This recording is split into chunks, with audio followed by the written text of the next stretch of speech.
mes amis. Nous sommes d'ici encore une fois. Et nous allons alors Bill and Ted's Sexy Boomer Show.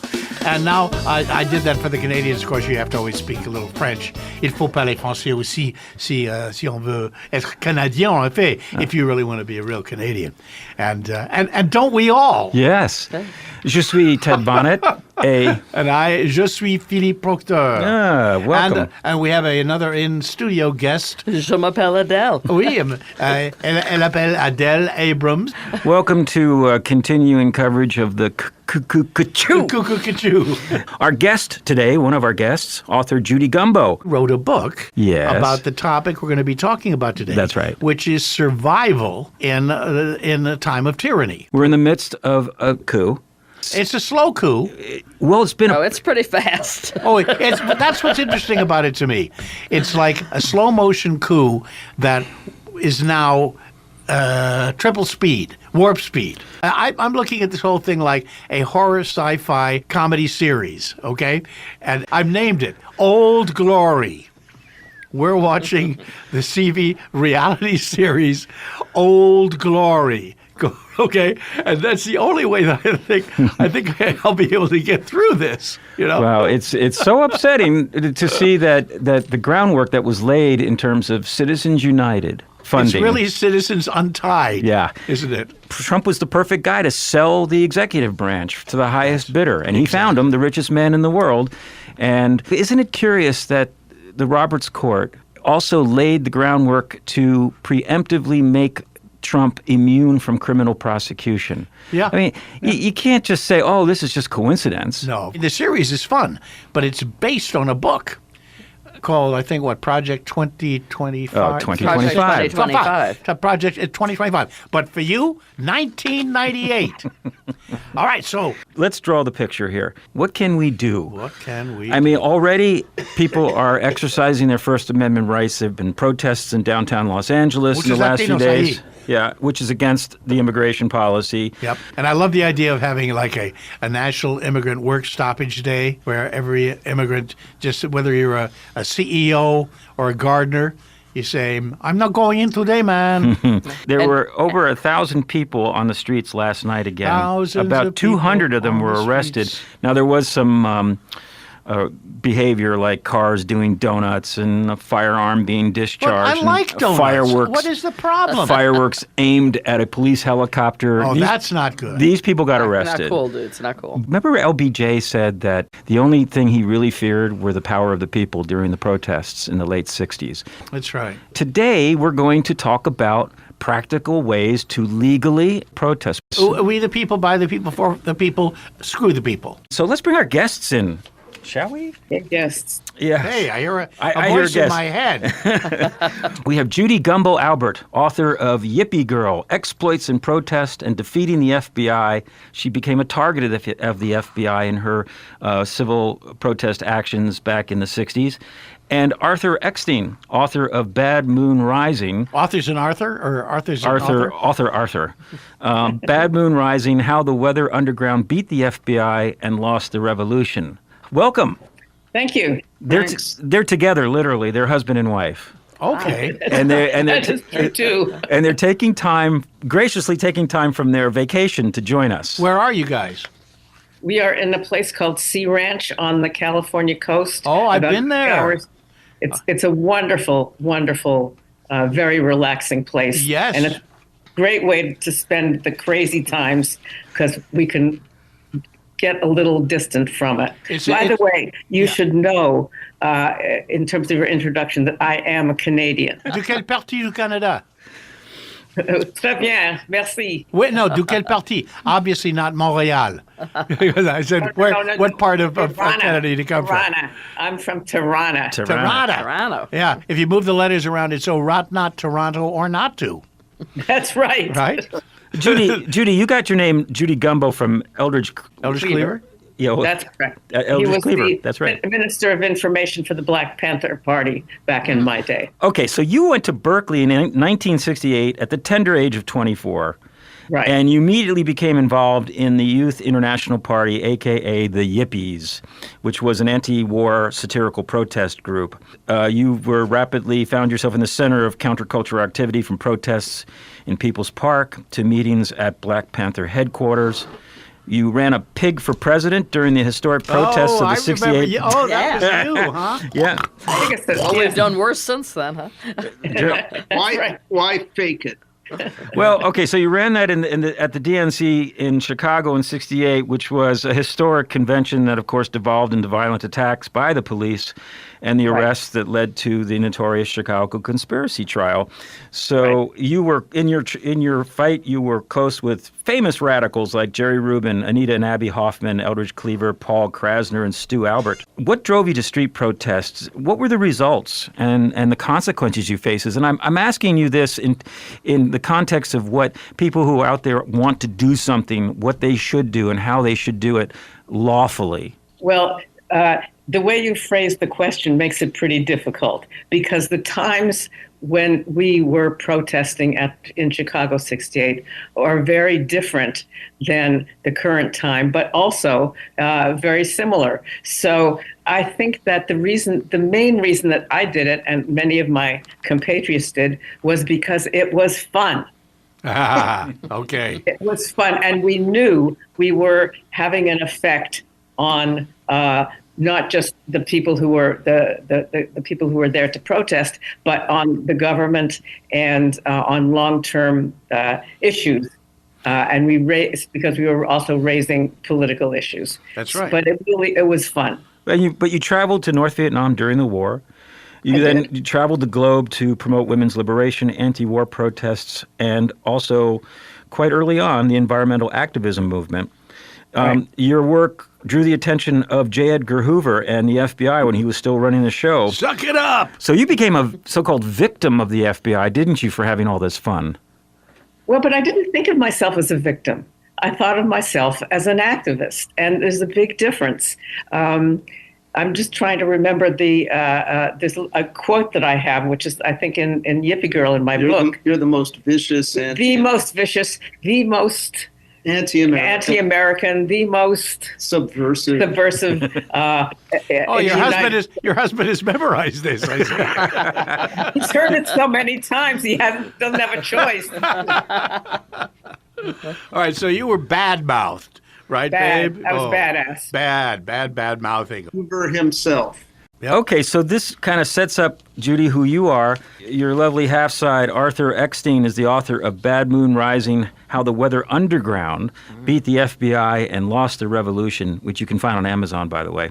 This book came out in 2016. You really took a deep dive into researching 30,000 pages of previously unreleased FBI documents about the Weather Underground's activity, That's right. which is nicknamed Weather. Tell us briefly, for folks who don't know, what the Weather Underground was. The Weather Underground was a radical group that engaged first in demonstrations and then in dynamite bombing. Next to Dustin Hoffman's house.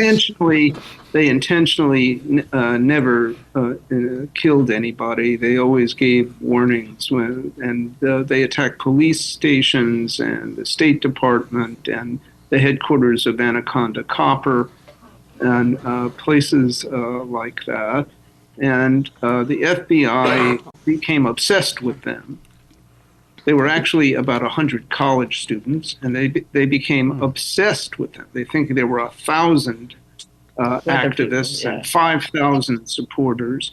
That's what they told themselves in secret documents, and they were totally crazy. That wasn't, they were a tiny little group, and I really would not call them terrorists. It was armed resistance, but they certainly were not terrorists. They didn't intend, after the first couple of months, they did not intend to kill anybody. They made a decision right up here, 3 hours north of San Francisco, where we are, not to kill anybody. And they didn't. Yeah, and the FBI made an absolute priority of capturing them, and they never caught anybody.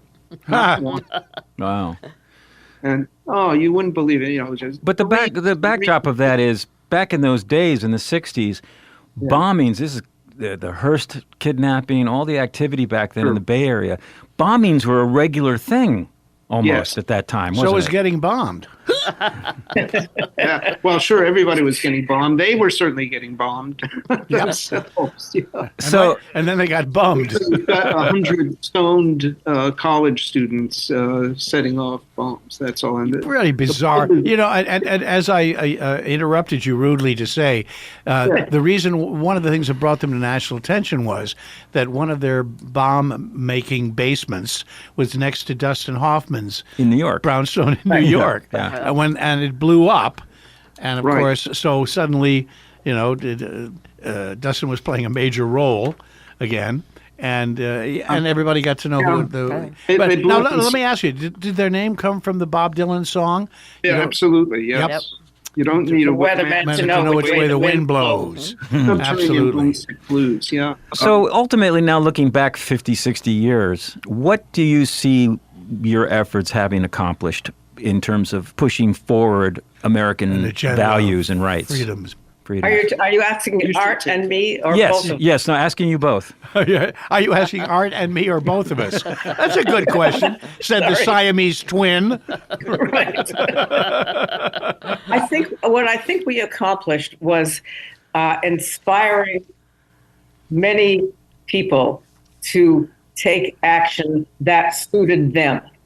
The point is, you didn't have to do what someone else told you. You had to figure out what is it that I can do that will make a difference that suits me, and whether it was simply being part of a large protest group or engaging in a different, more radical activities, more difficult activities.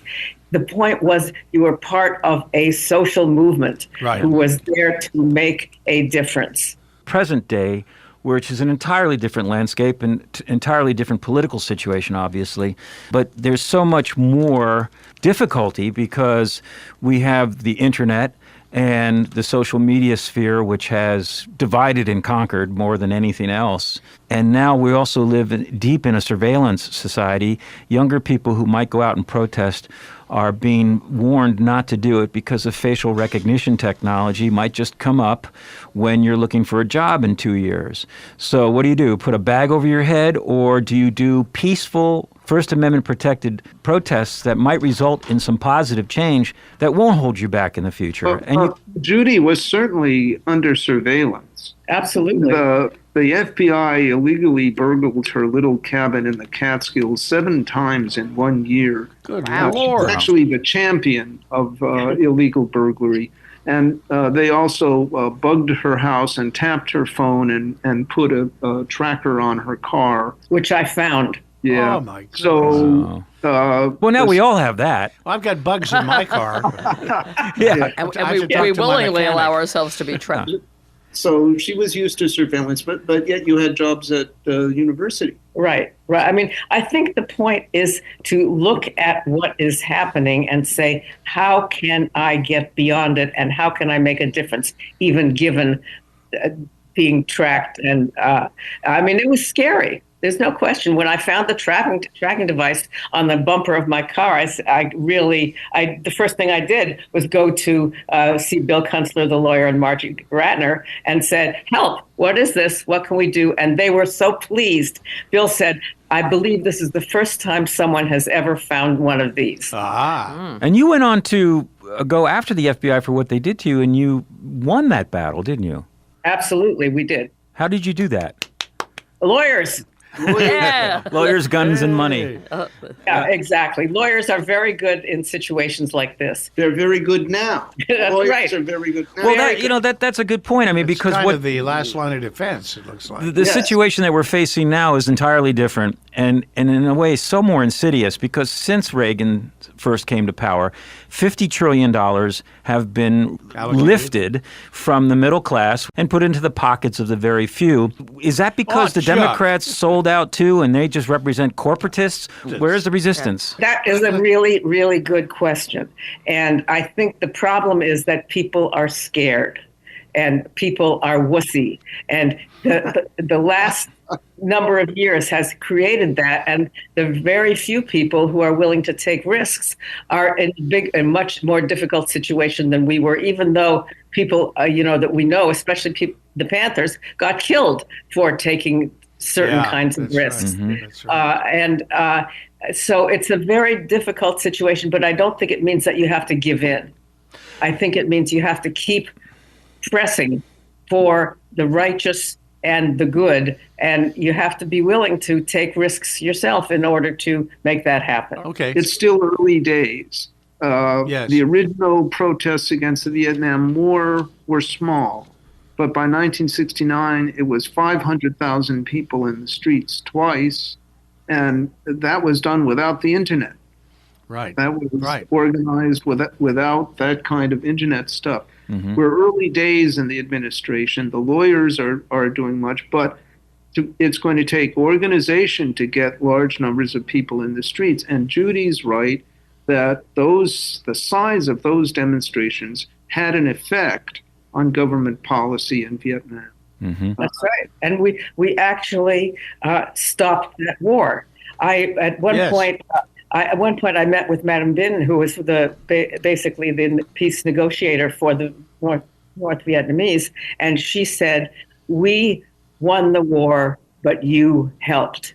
You being the anti-war movement." And that's something we should never forget, that we were very critical in ending that horrific war. Absolutely. Now, tomorrow's 50 states, 50 capitals, 50 marches.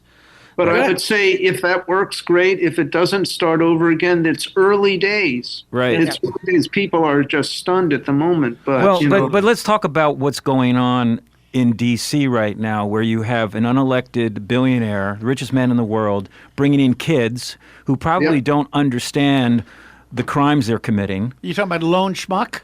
I mean, Yes. Elon Musk? And they're bringing in their own private servers, plugging into the heartbeat of the country's payment systems and pulling the data out of not only just employees of the government, but everyone, kids who have student loans, people on Medicaid, Medicare. They're pulling all that data, including Social Security numbers.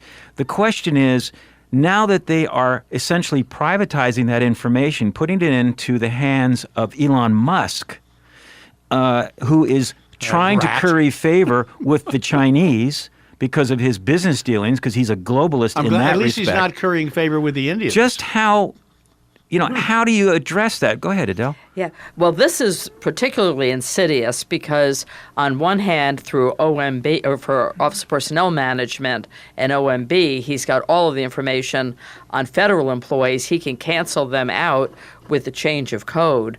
But for the rest of us, it's not just, those couple of things. And I actually posted something earlier summarizing some of the things that these tech bros, who are 19 to 24 years old, have the ability to do at the Doge boys? Lone Schmuck's direction.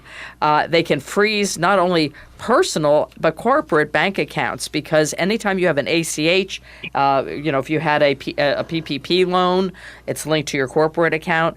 They have input and exput into that now. They can pause and withhold direct deposits, such as our Social Security payments that, I'll be looking to see what happens on the 15th. Social insecurity. They can alter the amount of Social Security that you receive. They can sell and share our personal information, manipulate credit scores.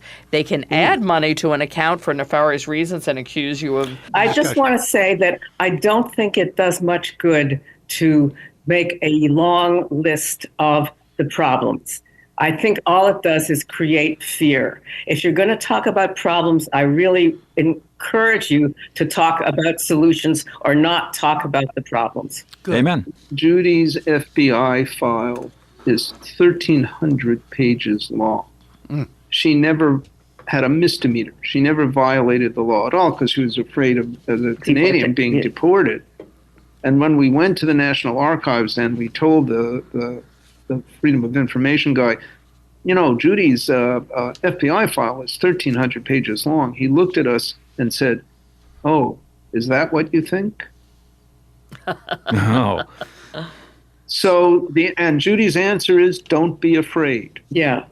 Okay. I mean, if you're going to talk about and list what is terrible, it's really important to come up also with an alternative and a solution. And I don't know that I know what it is, but that is worth talking about, in my opinion. And there, there's obviously intent to blindside and blitzkrieg. But may I just talk about that for a minute? Marcia McLuhan pointed out that a bombardment of too much information makes one numb and confused and fearful. We have had the first 100 days in a day with this guy, which puts us in a daze. Mm-hmm. And it makes everything sound insurmountable. Programs like this one, where people can talk about it both with each other and with people they haven't talked about, like you guys talking with us or we talking with you, that is the kind of thing that will stir others to think things through and to act. And that's why I think it's a very good thing that you're doing, because I know for myself right now, I feel, I could do something beyond what I'm doing to make a difference. And that is what the point is of all this from our side. I think also realizing what's going on and trying to critically think through this. I mean, let's not forget this DEI obsession is really about white male supremacy. Absolutely. And legitimizing racism. And the fact that he would use that opportunity of that terrible crash in the Potomac to politicize. There's no depths that he will not sink to. No. Right. There is a website called Your Mom Is So Berkeley.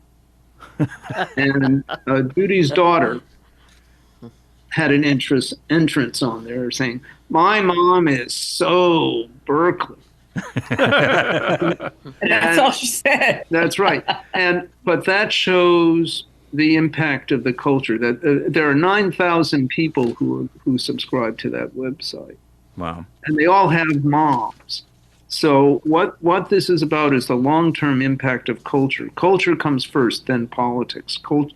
Politics is downstream from culture. The cultural changes, that's what they're really fighting with DEI, the cultural changes that have evolved over time. And my prediction is that the DEI will fade for a while, but it will not go away. It will come back. Oh, that's right. It's code for the racist attack on exactly the world, basically. You're listening to Phil and Ted's Sexy Boomer Show. Adele Abrams is with us, who is our friend who's been on the show a few times, who is a former DJ. Former rock and roll DJ, former protester, activist back in the 70s. I'm still a protester. And now she works. But it goes back, I mean, all of this is kind of memory lane. When I was at University of Maryland in the early 70s during the Vietnam protests, we were tear gassed. I was trapped inside the administration building as a reporter for WMUC, broadcasting from inside the lockup there. And, it seemed like everybody had the anarchist cookbook, on their bookshelf. But you then became a prominent lawyer in D.C. representing labor, right? I mean, I'll tell you, with what's happening with the federal workforce and being based in D.C., I have an awful lot of friends who are being affected by this directly. Some of them who were in DEI type of roles in HR and other things who've already lost their jobs. Yeah. And think of the local economy. Very, very scary. But what they're saying, it'll devastate the whole DMV, as we call it, D.C., Maryland, Northern Virginia. Housing prices. Housing. But, the thing for anybody who might be a federal employee listening, read the fine print. There was a second email that went out, and they make it clear our continuing resolution is ending March 14th. There is no money assured after that. So if you give your resignation, they're not guaranteeing to pay you beyond that date. If you don't give your resignation, and if you're a union member, solidarity forever,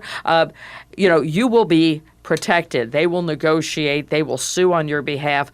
The fine print says you are waiving your right to ask for any kind of hearing under the Merit Systems Protection Board, and that this agreement can be altered at any time. It's an illusory promise. It also doesn't mention that you may be forfeiting accrued pension benefits and your rights under COBRA, your right to lateral to another agency. You agree you will never apply for a federal job again. They encourage you to get a new Wow. job in the private sector. Notice the words. Words are very Privatization. important. All I can say is I'm anticipating I'm going to be doing some pro bono work for federal employees, helping them thread their way through this really horrible maze. Okay, that and they're I being want to faced ask with. our guests. Our guest, Judy Gumbo Albert, author of Yippie Girl, Exploits and Protest of Defeating the FBI, and Arthur Eckstein, author of Bad Moon Rising, How the Weather Underground Beat the FBI and Lost the Revolution. Well, the first thing I want to ask is, did you guys meet through a protest? Judy and I were in the same protests at Cal in '69. See? But we met because Judy was asked to blurb the book that I had done on his Weather Oh, great. And our first interaction was a stern email from Judy saying footnote 43 and chapter 3 that's you wrongly attribute this quote, and nothing's hotter for an academic. Yeah, right. Well, you know, one of the things that I noticed listening to Adele talk about the complications of all of these things, and I think that one of the tools that the fascists are using to confuse us is by putting everything in a strange double talk legal language, which of course George Orwell, certainly predicted. And there's a language of obfuscation. Aren't you aware of it? How difficult it is sometimes to really understand what is happening to us, what they're doing to us. Oh, absolutely. It's very hard. And that's why what Trump and his minions are doing is creating a full employment for lawyers program.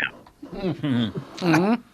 Because that is, I mean, those of us who are not trained in legalisms, we can go so far, but we can't really complete. You can't articulate it or what we need to grasp. And we're not lawyers, and we're not going to be lawyers, at least those of us who are in our 80s. We're not going to be lawyers, sadly, but we're not. But there's got to be, we've got to find those people who are, especially younger people who are lawyers, who are like my daughter's a lawyer, and who are training to be lawyers, so that they can take this burden from us, because we are not really capable of making legalistic arguments that will stick.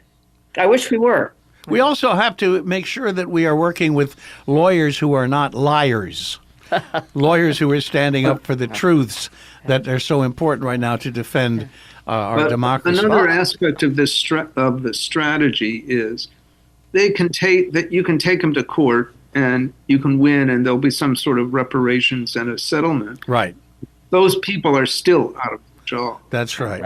And paying the reparations for this settlement for their illegal actions, that's just the cost of doing business for these guys. That's right. What do you do, though, in an environment where the billionaire class now has bought the legacy media?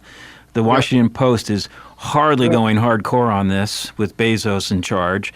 And you have Rupert Murdoch and Larry Ellison sitting in the Oval Office yesterday alongside of Trump. And at the inauguration, you have the three richest men in the world sitting in front of the cabinet. Then you have the cabinet. Then you have a silent majority of Republicans who, despite all of this, what's been happening, the horrors of the last week, they still voted for Kennedy and Tulsi out of committee. Dr. Cassidy, such a disappointment. Duly elected senators are denied entrance to the buildings that Musk has seized. That's right. They can't even get in. Almost all of the revolutions, dear friends, that we have kind of been, in history that we studied, are the poor against the rich. Mm-hmm. This is the rich against everybody. What can we do? Well, I think that's the right question. I wish I had a good answer for it, but I do know that you have to do something. Acting is what we need to make sure happens. And we can't just give up, and we can't just walk away. even though we don't know, the only way we're going to know is the way that happened in the 60s. We tried. We tried various things. Some stuff worked, a lot of stuff didn't, but a lot of stuff did. Let's go back to that moment when you decided to do this. How did you take your first steps? What's the thing you've got about sexy something or other in your... Sexy boomers. Boomers. Well, we were sexy boomers. What can I tell you? There you go. Very good. Well done. If you think of 1965, the Congress was supine in front of LBJ. The legacy media were all for the war. It takes a while for resistance to build up. It takes a while, and it takes a constant, continuing effort that's also imaginative and fearless. Fearless. It takes courage to do these things. Yeah. It takes courage. But you said you had fun. And yeah.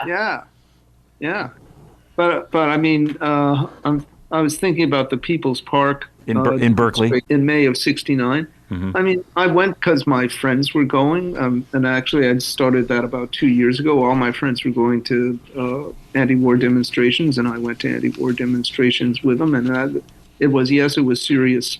It was fun, but it was serious fun. That's right. In Judy's case, I mean, you were actually protesting against the war in '65 in Toronto. Right. And then I came to the United States and continued to protest and really found a home, because the ideas that people had turned out to be my ideas, and that was making a better world, period.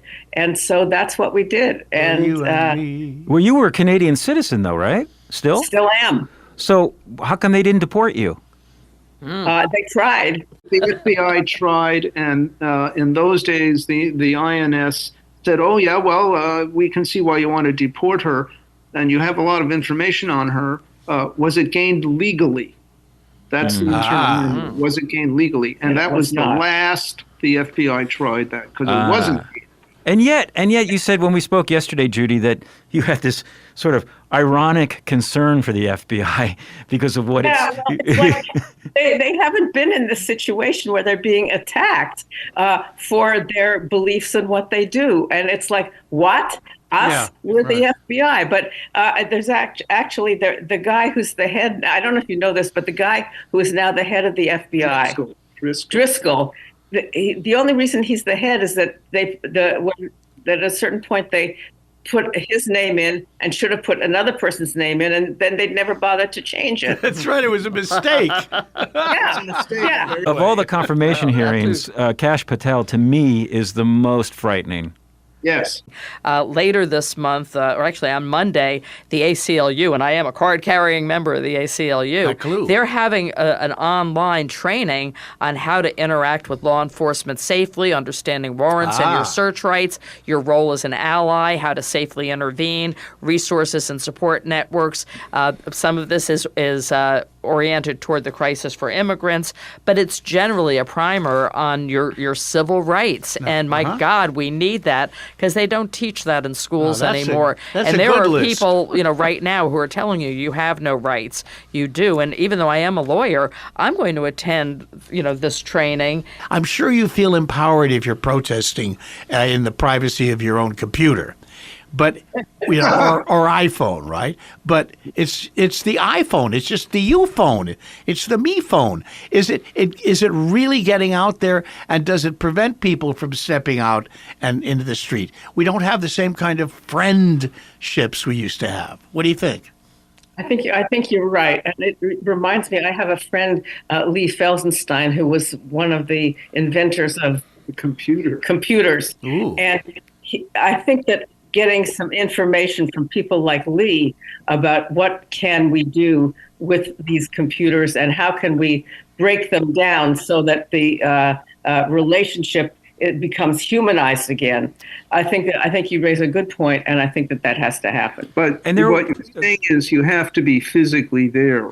It's really a huge thing if you've got 500,000 people in the street. Remember, after 3 Mile Island's meltdown, the big march on Washington, and of course all the major media downplayed the numbers, as they always do in the protests.